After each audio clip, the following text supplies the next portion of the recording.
核武器是怎样的存在，具有怎样的威力？这对于世界的发展将产生怎样的影响？核武器长时间不使用会变坏吗？该对其进行如何处理？美俄在核武器上有怎样的发展？关于核武器，其作为地表最强的武器，具有极其巨大的破坏力，且杀伤力不言而喻。但是由于其研制难度较大，具有较高的难度，因此对很多国家而言都不具备研制核武器的能力和条件。想要研制核武器，还需要投入较多的资金，还需要完备的技术，所以不是一般国家所可以拥有的。值得一提的是，现如今在全球范围内，包括联合国五常国家在内，仅有9个国家拥有核武器。由于现今处于和平时代，很难会爆发大规模的战争，所以这些国家去研制核武器，其主要目的就是为了在一定程度上对其他国家起到威慑，也只是作为一种威慑性武器，而不会在战争中真实使用。因此，这就使核武器成为了各国手中最具威慑力的武器，起到了极大的作用。不过，由于核武器具有极其巨大的破坏作用，因此没有国家会去随意使用，这也使核武器在全球成为了竞品和摆设。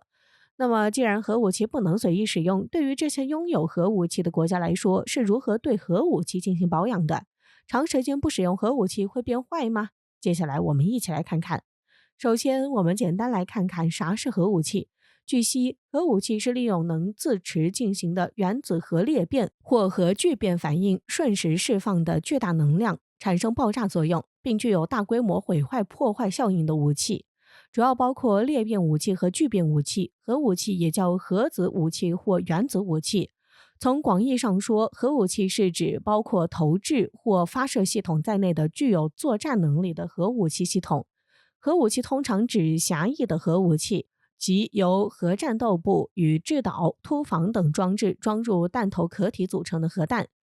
核战斗部的主体是核爆炸装置，简称核装置。核装置与核引爆控制系统等一起组成核战斗部，将核战斗部与制导、突防等装置装入弹头壳体，即构成弹道导弹的核弹头。值得一提的是，广义的核武器通常指由核弹投掷、发射系统和指挥控制、通信和作战支持系统等组成，具有作战能力的核武器系统。此外，据悉，核弹头则由壳体、核装药和热核装药、引爆控制系统、核电源等组成。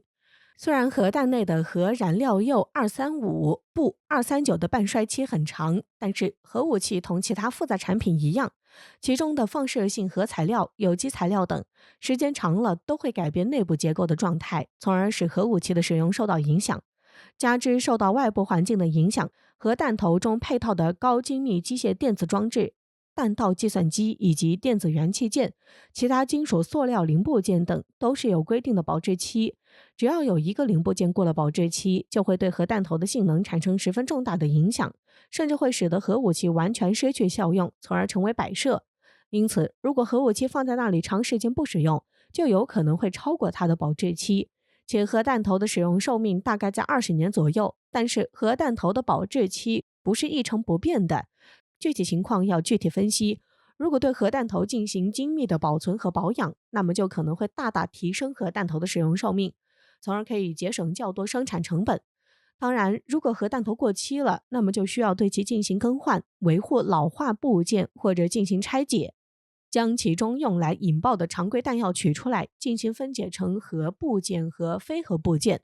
随后对各零件进行循环再利用或销毁，以此来减少核污染，加强对环境的保护。因此，为了要持续保持核武器的数量和对其他国家的核威胁，此时就需要有明细的核武器发展规划，将每款核武器的生产时间记录在册，并记下其到期的日期，以便可以对其进行更换，以免在过了保质期后还不对其进行妥善处理，那么将会对军事力量发展产生较大影响。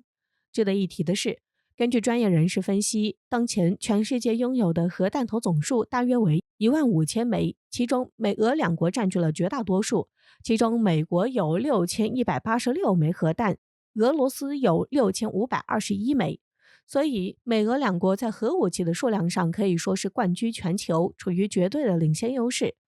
由于美俄两国拥有如此多的核武器，此前美国和俄罗斯一直在谈判削减核武器的问题，也有签订相应的协议。美国本来还想将中国拉进他们的协议，但是中国肯定是不会加入，因为中国的核武器数量完全没有美俄多，因此中国只是为了自身发展的需要才去研制核武器。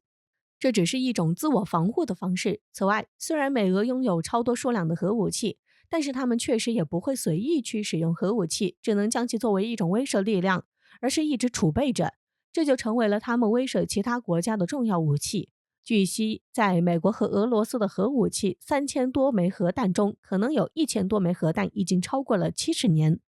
所以这就需要他们对核武器进行保养，并对核武器进行筛选，将旧的核武器退役，以此来保证核武器的巨大威力。随着旧的核武器退役，暗面就要继续研制新的核武器，以便可以更好维护数量的平衡，这样才能确保最低限度的核力量。这使在核武器上拥有超多数量核武器的美俄需要在核武器的研发和销毁中支出大量军费，以此来供给核武器的日常开销，用于核武器相关部件进行维护或者更换。这对于两国来说将面临着巨大的资金压力。值得一提的是，俄罗斯每年会将军费的一部分用在对核弹的处理上。由于核武器的制造成本较高，许多小国根本负担不起。据相关资料显示，俄罗斯每年军费中的1/3都会用来维修保养核弹头，美国则是单独划出400亿美元左右作为核弹头的维护费用。因此，美俄两国在核武器的开发和维护上承担了巨大的开支，这使美俄两国在核武器的拥有上有着较大的压力。这也使两国拥有核武器所带来的巨大负面压力，将在一定程度上对两国在核武器的发展上产生不利的影响。从这里我们可以看出，不仅研制核武器需要投入巨大的成本，就连对核武器的维护和保养也需要投入巨大的资金，以此来维护核武器的日常开销，这也是相当惊人的数目。所以，这对于拥有核武器的国家将是一笔不小的开支。所以，虽然核武器长时间不使用并不会变坏，但是由于长时间未使用，需要对其中的弹药进行更换，这就在一定程度上大大增加了保养成本。这对于核武器国家的发展来说，将是一笔不小的开支，尤其是美俄两国，更是十分惊人的数目，并对两国的发展带来了较大的影响。